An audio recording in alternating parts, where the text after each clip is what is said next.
everyone, welcome back to our lecture on hydrogen. आज हम बात करेंगे hard water and soft water की। बच्चों, हमने अपने पिछले लेक्चर में इसकी इंट्रोडक्शन की थी कि हार्ड वाटर क्या होता है, सॉफ्ट वाटर क्या होता है।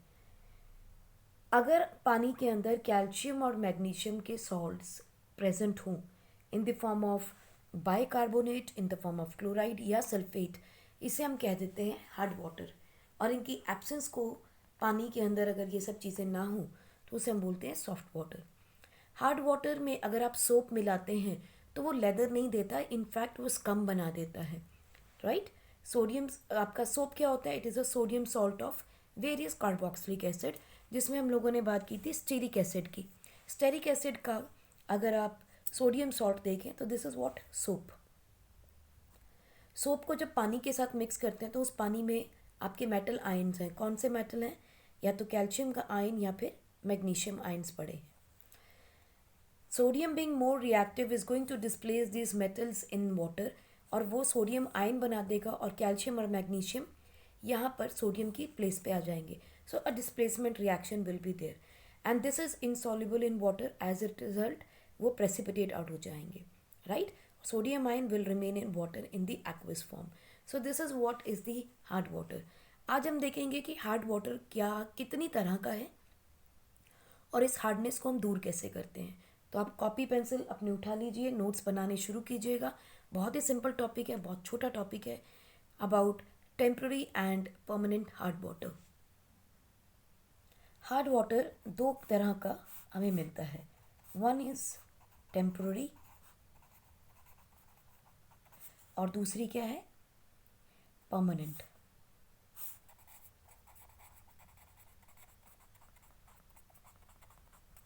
टेम्पररी।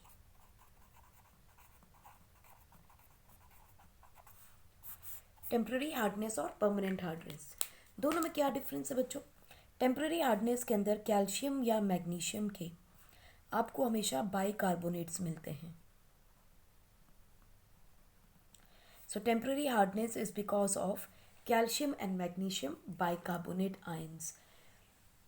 और परमानेंट हार्डनेस होती है जब कैल्शियम और मैग्नीशियम के क्लोराइड या फिर सल्फेट्स होते हैं present in water, right. Temporary hardness को बच्चों हम रिमूव कर सकते हैं। To remove we use two different methods. Number one is simple boiling and number two is the Clark's method. Clark's method में हम lime use करते हैं। What is lime? We have calcium hydroxide, इसका use किया जाता है, ठीक। Boiling में आपको पता है खाली बॉयल करना है। बॉयल करके हम बनाते क्या हैं? हम बनाते हैं magnesium hydroxide and calcium carbonate, because we know calcium bicarbonate और calcium hydroxide दोनों water soluble हैं। calcium carbonate is insoluble in water, so ये precipitate out हो जाता है। similarly Clark's method में भी हम इनसे यही बनाते हैं, that is magnesium hydroxide and calcium carbonate, right। दोनों का precipitation कर देते हैं। so this is what is simple methods to remove temporary hardness। अभी बात करते हैं इसके बारे में भी। और अगर परमानेंट हार्डनेस को रिमूव करना हो तो परमानेंट हार्डनेस को बच्चों हम खाली बॉयल करके रिमूव नहीं कर सकते। तो उसके लिए हम क्या मेथड यूज़ करते हैं? उसके लिए हम यूज़ करते हैं बच्चों पहला method by using washing soda, that is Na2CO3.10H2 डेकाहाइड्रेटेड। दूसरा हम यूज़ करते हैं बच्चों कैल्गन्स मेथड। कैल्गन्स मेथड में भी हम लोग डिस्प्लेसमेंट रिएक्शन करेंगे। All you have to remember is इसका रिएजेंट क्या है? Hexa metaphosphate, sodium hexa metaphosphate, right. आपको ये कैल्गन मेथड में सोडियम हेक्सा मेटाफॉस्फेट नाम याद रखना है, इसका सिंबल याद रखना है। नेक्स्ट आप यूज़ करेंगे by using ion exchange method, जिसमें हम यूज़ करेंगे जियोलाइट, जियोलाइट क्या है बच्चों? सिंपल सा फॉर्मूला है, सोडियम एल्यूमिनियम सिलिकेट। क्या है? Sodium aluminium silicate. तो इसे कई बार हम NaZ भी लिखते हैं to make it very simple to write. तो इट इज़ दिस जियोलाइट। और लास्ट मेथड आप देखेंगे, synthetic resins method, right. So these are the methods to remove the hardness. तो चलिए एक एक करके देखते हैं। पहले हम लोग by simple boiling and by using Clark's method we will remove the temporary hardness. So heading लगाते हैं, टेम्पररी हार्डनेस।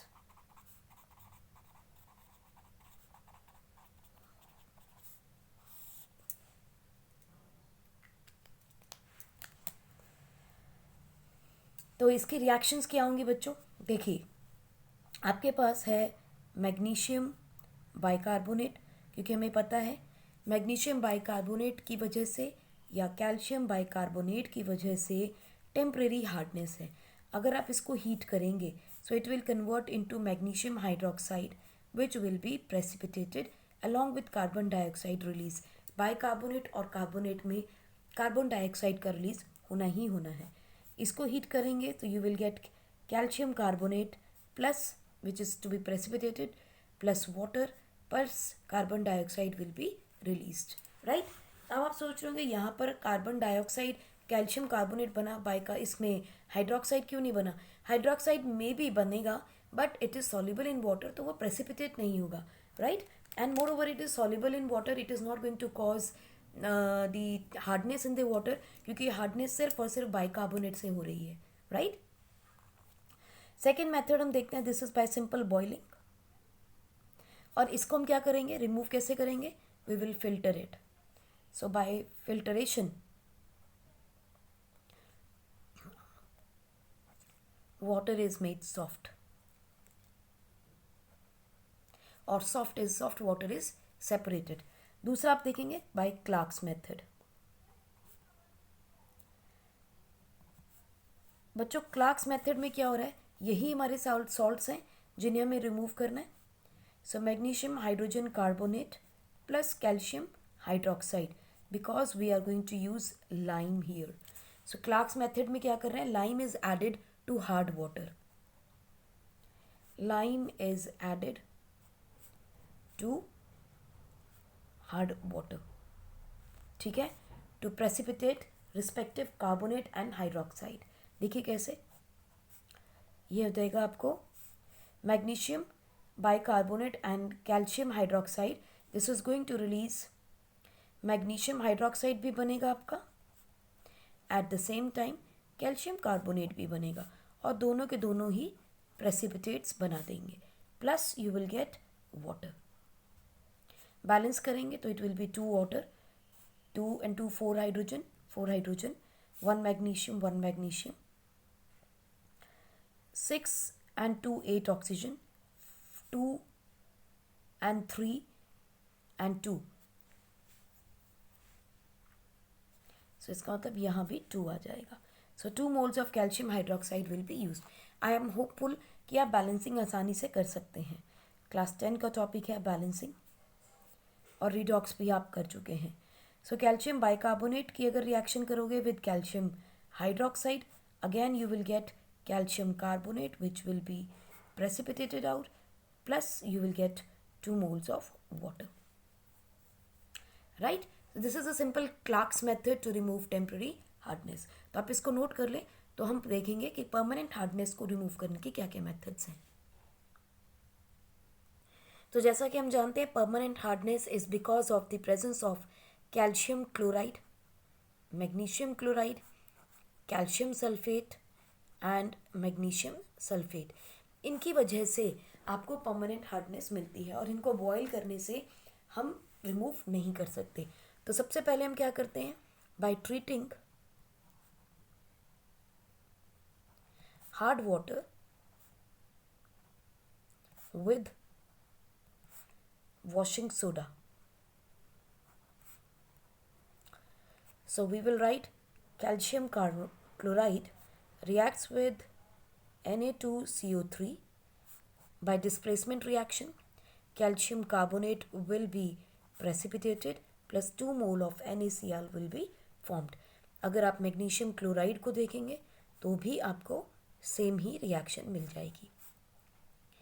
बस फ़र्क सिर्फ इतना है, जब वॉशिंग सोडा यूज़ करते हैं तो आपको हर हालत में कार्बोनेट्स ही मिलते हैं, which is going to be insoluble in water, right. Similarly चलिए कैल्शियम सल्फेट भी देख लेते हैं. When reacts with Na2CO3, again there will be a displacement reaction. ये बॉन्ड यहाँ से टूटा, ये बॉन्ड यहाँ से टूटा, so you will get calcium carbonate plus Na2SO4.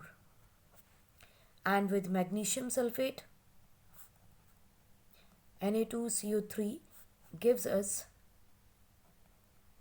MgCO3. इसके भी आपको प्रेसिपिटेट्स मिल जाएंगे plus again Na2SO4 will be formed. So this is by simple method of using washing soda. Next हम देखते हैं by Calgon's method. Calgon, जैसा कि हम बोलते हैं Calgon, गॉन यानी कि आपकी कैल्शियम चला जाएगा, मैग्नीशियम का सॉल्ट चला जाएगा. सो कैलगन मेथड वैसे तो साइंटिस्ट के नाम पे है. कैलगॉन मेथड यहाँ यूज़ करते हैं आप sodium hexa Meta phosphate and the formula is Na6P6O18. तो this is sodium hexa Meta phosphate. इसको हम कमर्शियली इसी को हम बोलते हैं कैलगॉन, और इसीलिए हम बोलते हैं कैलगॉन मेथड. ये है हमारा कैलगॉन केमिकल. ठीक, तो जब हम इसको हार्ड वाटर में ऐड करेंगे तो क्या होगा. पहली तो बात, Na6P6O18 जब आप पानी में ऐड करोगे इन हार्ड वाटर, तो सबसे पहले तो ये खुद ही आयोनाइज होगा. जब ये आयनाइज होगा तो क्या बनाएगा, क्योंकि हार्ड वाटर में क्या है, M2+ आयन्स होंगे.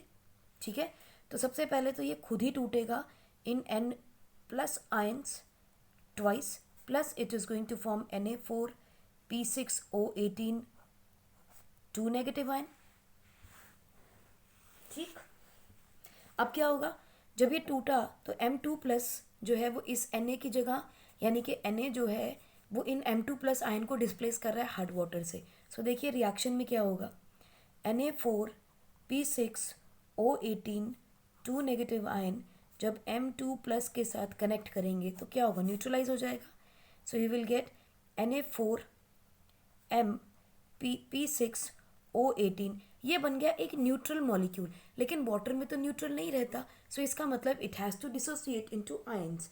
अगर ये आयन्स में डिसोसिएट करेगा तो क्या बनेगा, Na2MP6O18 2 नेगेटिव प्लस Na+ के 2 आयन्स.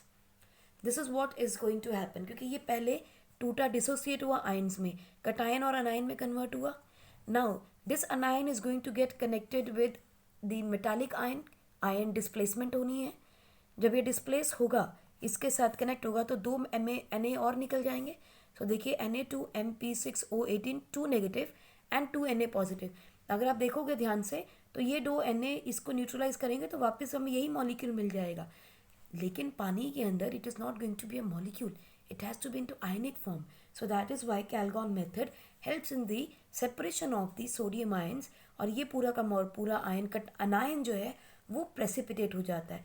वो कॉम्प्लेक्स आयन जो है कैल्शियम और मैग्नीशियम को अपने आयन्स में फ्रीली मूव नहीं करने देता.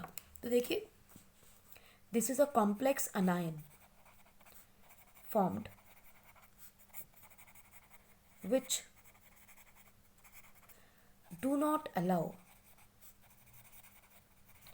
metal ions, that is calcium या फिर magnesium ions, to be freely available in water. अब अगर ये freely available नहीं होंगे, so it cannot form MgCl2 और MgSO4. जब आयन ही नहीं है तो बनेगा कैसे, and neither it can form CaCl2 and CSO4. So they are not available freely in water to form these salts. तो ये सॉल्ट बनेंगे ही नहीं, ये सॉल्ट बनेंगे ही नहीं तो पानी की हार्डनेस होगी ही नहीं, so it will make hard water soft. So absence of metal chloride and metal sulfate,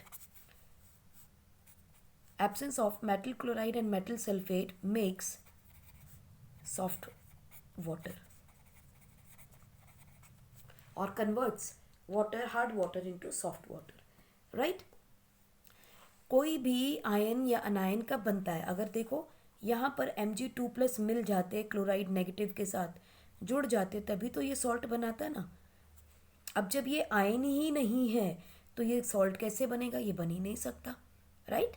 इसीलिए जो मेटल के आयन थे, सोडियम के इस अनायन ने अपने अंदर फिक्स कर लिए, फ्रीली अवेलेबल नहीं है. अभी फ्रीली अवेलेबल कौन है? या तो ये कटायन या पूरा का पूरा अनायन, जो कि सॉल्ट नहीं बना सकता. ठीक, as a result hard water will become soft. आप इसको नोट कर लें. अच्छा, इस मेथड में ये भी है कि वो अनायन आपके सॉल्यूशन पानी में ही पड़ा है, ऐसा नहीं कि आप उसे फिल्टर करके निकाल रहे हो. It is still lying there but it is not any more hard water, right? तो तीसरा मेथड देखते हैं, हमारे पास है आयन एक्सचेंज मेथड. और यहाँ हम यूज़ करेंगे क्या? जियोलाइट या sodium aluminium silicate, that is NaAlSiO4. इस पूरे के पूरे मॉलिक्यूल को हम Z लिख लेते हैं, so it is also given as NaZ. ठीक, मैं आपको NaZ के साथ की रिएक्शन दिखाऊंगी, बहुत आसान लगेगी आपको. पानी है, पानी के अंदर मेटल आयन होगा M2+, which can be calcium 2+, which can be magnesium 2+, कोई भी हो सकता है. M2+ ion. अब इसके अंदर आपने डाला पानी के अंदर जियोलाइट. जियोलाइट के लिए क्या चाहिए आपको? Na ने पानी में से मेटल आयन को डिस्प्लेस करना है, बीइंग स्ट्रॉन्गर एलिमेंट. ठीक, आपको रिएक्टिविटी सीरीज याद है, केदारनाथ का माली, यानी potassium and sodium are more reactive than calcium and magnesium. So sodium is going to replace calcium and magnesium ions from water. So what will happen? देखो Na+ बाहर आ गया, 2 Na+ आएंगे, plus you will get MZ2. MZ2 और ये कैसा होगा? Solid, क्योंकि इसने क्या होना है? प्रेसिपिटेट हो जाना है. सोडियम आयन कैसे होंगे? एक्वस, क्योंकि पानी में घुले रहेंगे.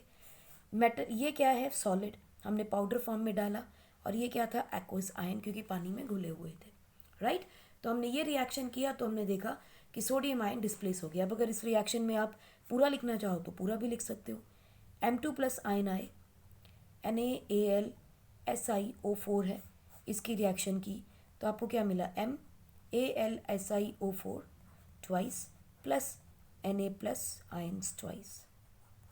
ये हो गया precipitate, right? So this is how we are going to use the ion exchange method to make hard water soft. अब आपके दिमाग में आ रहा होगा कि अगर ये Na+ आ गया, ये तो बार बार ख़त्म हो जाएगा, कैसे लाएंगे? तो हम क्या करते हैं बच्चों, इसको निकाल लेते हैं. इट इज़ टेकन आउट, इसको फ़िल्टर किया जा सकता है क्योंकि सॉलिड है, इट इज़ फिल्टर्ड. जैसे इसको फ़िल्टर करते हैं तो हम क्या करेंगे? MAlSiO4 को NaCl से रिएक्ट कर देंगे. अभी NaCl क्या है? Again sodium is more reactive, it is going to displace this metal out. तो देखो क्या बना? AlSiO4, उसके साथ वापस सोडियम मिल गया, प्लस ये M कहाँ जाएगा? क्लोराइड के साथ, MCl2. और ये आपको पता है कि 2 था, यहाँ भी 2 लगाएंगे, ये भी 2 बन जाएंगे, MCl2 वापस आ जाएगा. लेकिन ये कहाँ गया? अब ये आपके पानी से बाहर जा चुका है. So it can B regenerated. Zeolite can be regenerated. ठीक, so this is the method of regeneration of zeolite. I hope these methods are very simple. आपके बुक में अगर आप NCERT में देखेंगे तो उन्होंने इसकी जगह Z यूज़ किया है. So it is MZ2 plus 2 NaCl solid.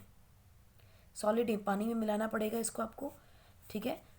क्योंकि NaCl आयंस में नहीं टूटता अगर आप सॉलिड में रखो, it's an ionic compound, so it is going to give you ions only in aqueous or molten state.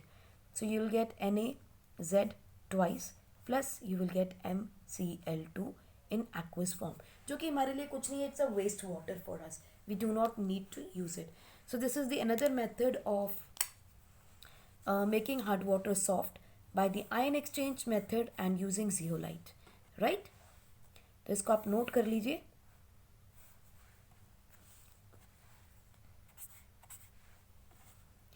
Ion exchange method or the zeolite method, where sodium is going to displace metal ions from the water, making hard water soft, right? तो चलिए next method देखते हैं, which is the last method also for making hard water soft. This is the synthetic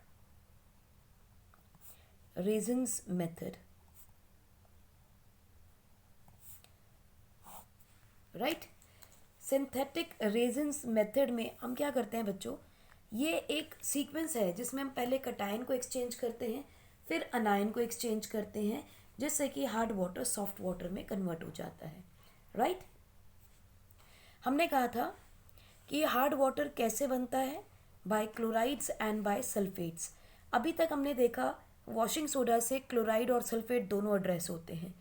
कैलगॉन method से भी हमने देखा दोनों method address हो सकते हैं, राइट?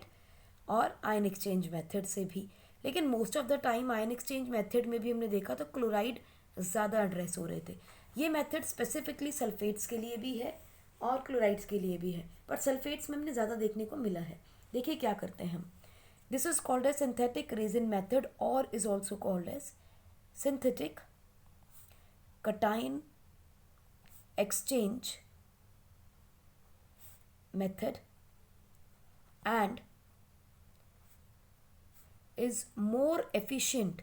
बिल्कुल वैसा ही मेथड है जैसे अभी हमने ऊपर किया, लेकिन it is more efficient than zeolite method, right? हम क्या करते हैं, देखो हमने एक SrO3H एक कटायन एक्सचेंज के लिए रेजिन लिया. This is the resin. इसके साथ ऊपर से हमने पास किया NaCl को या NaOH को, anything which has got sodium ion, right? Neutralise है, ये बेस है. सो ये क्या बनाएगा आपके पास, R, ये टूट जाएगी बॉन्ड, तो ये बनाएगा RNa. तो आपका SO3 हट गया, Na आ गया. सो SO3 आपकी बाहर आ गई आपकी, और इसको हम क्या कर देते हैं, this is removed. Easily it can be removed, right? Now RSO3, it is a cation exchange resin and it contain large organic molecule. It contain large organic molecule and are water insoluble.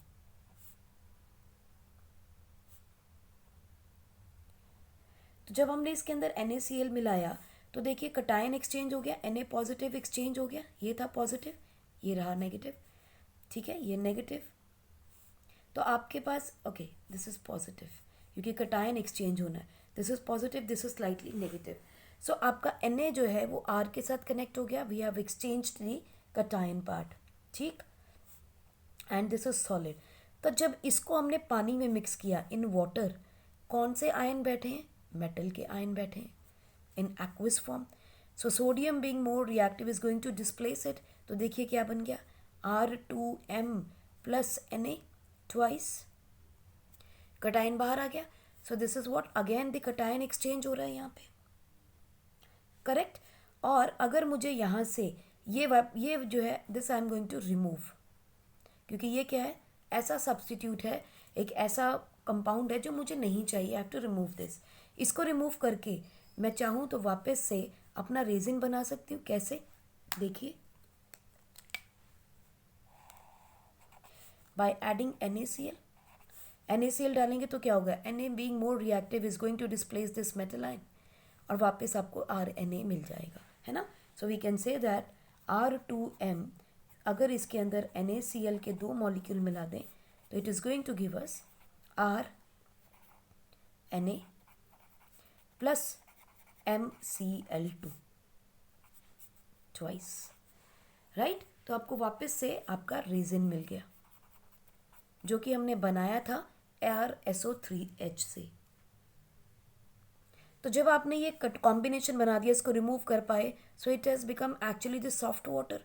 तो soft water निकाल के जो waste water निकालते हैं उसे वापस हम NaCl से रिएक्ट करा के रेजिन को रीजनरेट कर सकते हैं। And this can continue to go on till we have sufficient amount of sodium to react and make the resin, right. तो इसका आप नोट कर लें। आपको कुछ और बताते हैं कि डीमिनरलाइज वाटर कैसे बनता है। ये तो हुआ सिर्फ हार्ड वाटर को सॉफ्ट में कन्वर्ट कर रहे हैं। वी हैव अनदर मेथड जिससे हम लोग मिनरल वाटर बनाते हैं, राइट, जिसे हम पीते हैं। सो इसको आप नोट कर लें। तो आपको डीमिनरलाइज वाटर बनाना बताएं। बच्चों, डीमिनरलाइज वाटर का मतलब क्या है? मैंने आपको बताया था कि जब रेन वाटर पहाड़ों से होते हुए पानी में रिवर तक पहुंचता है तो उसके अंदर बहुत सारे अर्थ क्रस्ट के आने के कांटेक्ट में आने की वजह से बहुत सारे मिनरल्स उस पानी में आ जाते हैं। Now we do not want these minerals in water, so we want to demineralise it. तो क्या हम करेंगे? हम वाटर को 2 स्टेप्स में कन्वर्ट करेंगे। पहला स्टेप जिसमें हम लोग प्रोटोन का एक्सचेंज कराएंगे, यानी कि कटायन का एक्सचेंज कराएंगे। अगर कटायन का एक्सचेंज कराएंगे तो व्हाट विल हैपन, ये पानी एसिडिक हो जाएगा क्योंकि H पॉजिटिव बढ़ जाएंगे वाटर के अंदर, it will become acidic water.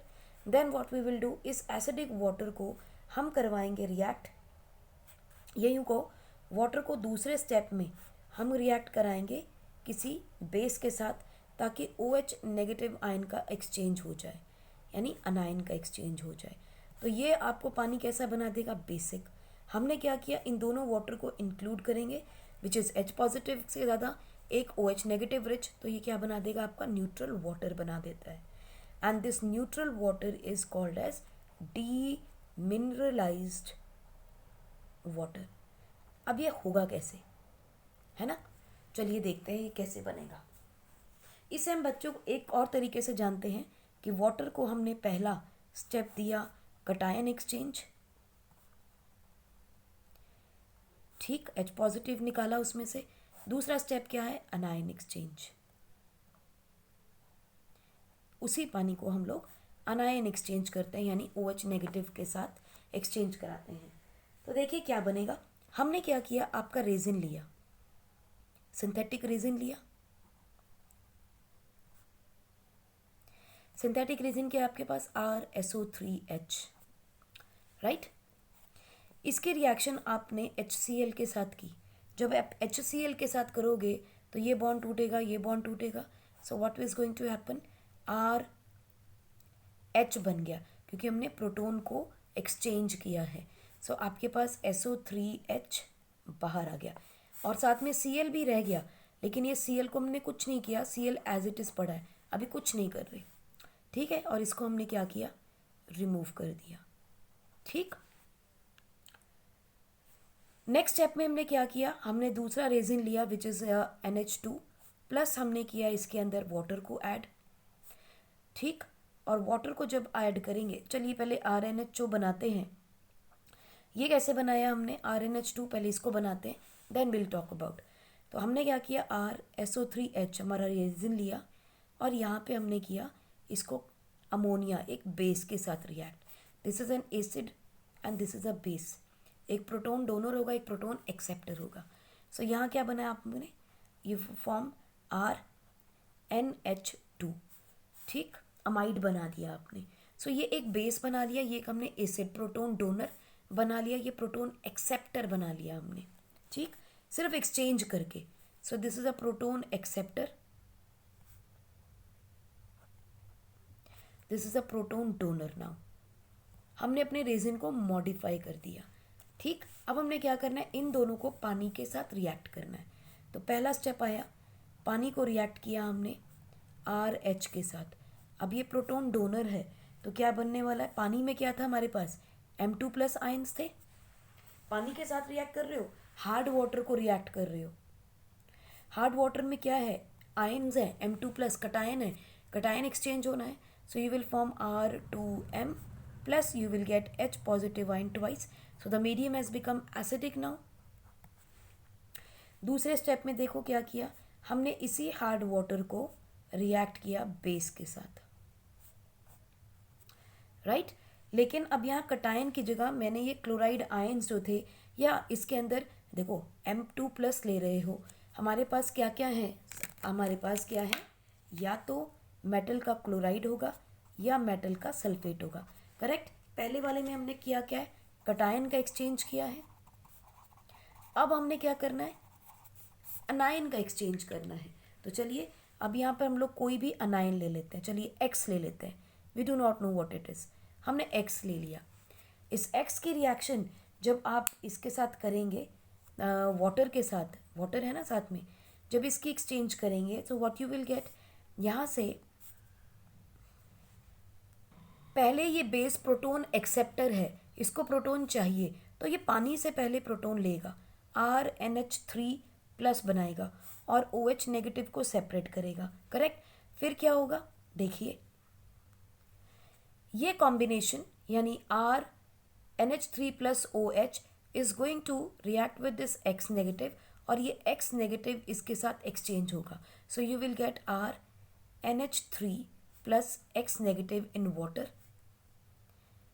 which is going to be precipitated, plus you will get OH negative ion, क्योंकि ये इनके साथ कनेक्टेड था, अब ये एक्सचेंज हो जाएगा and it will become aqueous. So now आपके पास H, ये हो गया बेसिक मीडियम नाउ, क्योंकि OH नेगेटिव आ गए हमारे पास खूब सारे। So now this H positive and this OH negative will combine to give you 2 molecules of water. So this water is called as demineralized water, right? So this is how we are going to we make hard water into soft water, or we can prepare the demineralized water by using different synthetic reasons, right? इसको आप note कर लीजिए, pause करके note कर लीजिए।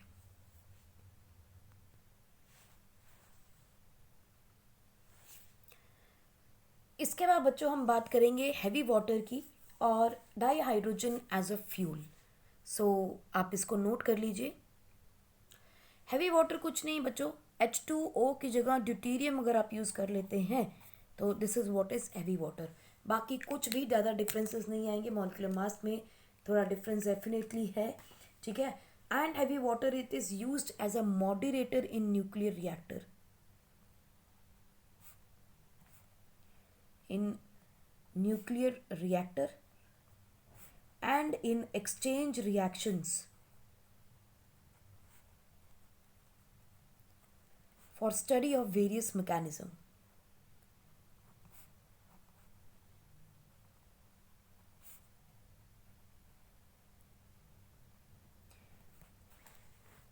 और इसका जो प्रोडक्शन है बच्चों, ये हम करते हैं बिल्कुल वैसे ही लाइक इलेक्ट्रोलिसिस ऑफ वाटर किया जाता है जब, तो ऐसा बाई प्रोडक्ट इन फैक्ट्रीज और इंडस्ट्रीज, फर्टिलाइजर इंडस्ट्री में ऐसा बाई प्रोडक्ट इसकी फॉर्मेशन होती है। इसके मेनली आप देखेंगे कुछ रिएक्शंस बिल्कुल वाटर जैसी ही हैं, like we have calcium carbide, अगर आपकी रिएक्शन D2O के साथ करते हैं सो आपको क्या मिल जाएगा, C2D2 प्लस कैल्शियम हाइड्रोक्साइड की जगह OD लगा देंगे आप। अगर आप देखिए चलो कैल्शियम के साथ अगर रिएक्शन वाटर की अगर आप करते तो क्या बनता, तो आपको मिलता calcium hydroxide plus C2O2, right, यानी carbon monoxide, sorry carbon hydride CH मिलता। अभी क्या मिल रहा है, कैल्शियम OH की जगह OD और OCH की जगह CD मिल रहा है, बस इतना ही फ़र्क होने वाला है। लाइक SO3 में देखिए अगर रिएक्शन आप H2O के साथ करते तो क्या बनता, H2SO4 बनता। यही रिएक्शन D2O के साथ करिए तो D2SO4 बनेगा। सो वाटर जैसे ही रिएक्शंस है, बस H की जगह आपको D लगाना है। Like we have aluminium carbide, अगर आप इसकी रिएक्शन बच्चों वाटर के साथ करते तो आपको क्या मिलता, एल्यूमिनियम हाइड्रोक्साइड प्लस मीथेन मिलती है, आपको गैस मिल जाती है ना। बैलेंस ऑब्वियसली आप इसको कर सकते हैं, you will get for these 3 and this is to be 4 और 12 यहाँ लग जाता। लेकिन अगर यही रिएक्शन आप 12 मॉलिक्यूल ऑफ हैवी वाटर करते तो क्या बनता, AlOH की जगह D लगा दीजिए प्लस 3CH की जगह D लगा दीजिए। तो सारी रिएक्शन सिमिलर है, कोई ज़्यादा डिफरेंस नहीं है, बस आपको ये ध्यान रखना है it is produced as an exhaust in the fertiliser industry by the electrolysis of water. ठीक है जी, तो आप इसको नोट कर लीजिए रिएक्शंस को। बच्चों हाइड्रोजन जो है यानी डाई हाइड्रोजन का मतलब hydrogen gas, it can be used as a fuel बहुत आसानी से, बिकॉज अगर आप देखेंगे ध्यान से तो ये आपको एनर्जी जो देता है, the energy given by di hydrogen is more than that of petrol. अगर आप पेट्रोल की एनर्जी देखते हो पर लीटर और हाइड्रोजन की देखते हैं पर लीटर, तो it is quite a lot, right. पहली चीज़ बेनिफिट। दूसरा बेनिफिट क्या, अगर इसका बाय प्रोडक्ट देखते हैं, एग्जॉस्ट देखें on burning, exhaust on combustion of hydrogen, तो क्या मिलता है आपको। पहली बात तो ऑक्सीजन के साथ कंबाइन करेगा तो वाटर देगा, and due to some impurities of nitrogen gas, तो ये हमें नाइट्रोजन डाइऑक्साइड भी दे सकता है, राइट। ये एक अकेली गैस है जो कि हमें नहीं चाहिए, बट और इसको हम रोक सकते हैं कैसे, बाय रिड्यूसिंग टेम्परेचर। अगर हम टेम्परेचर को कम कर दें, ठीक है, नाइट्रोजन और ऑक्सीजन का रिएक्शन होगा ही नहीं, ठीक, नाइट्रोजन डाइऑक्साइड प्रोड्यूस ही नहीं होगी। लेकिन इसके लिए टेम्परेचर हमें कितना चाहिए, it has to be at a temperature of कम से कम 20 केल्विन पे लाना पड़ेगा, एट 20 केल्विन इसका टेम्परेचर बहुत ही नीचे लाना पड़ेगा। सो ये तो ठीक है कि हमें कंबस्चन से ज़्यादा एनर्जी देगा और बाय प्रोडक्ट में वाटर ज़्यादा से ज़्यादा नाइट्रोजन डाइऑक्साइड मिलेगी, जिसे भी हम कंट्रोल कर सकते हैं। लेकिन इसका नुकसान क्या है, नुकसान ये है कि जब टेम्परेचर कम करेंगे, डिसएडवांटेज क्या है इसकी, जब अपन टेम्परेचर करेंगे at this low temperature, hydrogen जो है वो गैशियस फॉर्म की बजाय लिक्विड फॉर्म में आ जाएगी, ठीक, which is heavy, which is very heavy. और ये एक लिमिटेशन है जिसकी वजह से हम इसे यूज़ नहीं कर पा रहे। दूसरी डिसएडवांटेज क्या होगी, for maintaining such low temperature, for transportation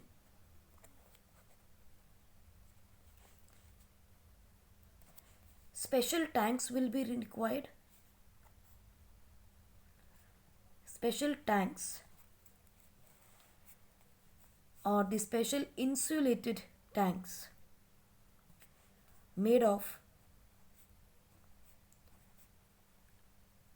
alloys like sodium nickel, sodium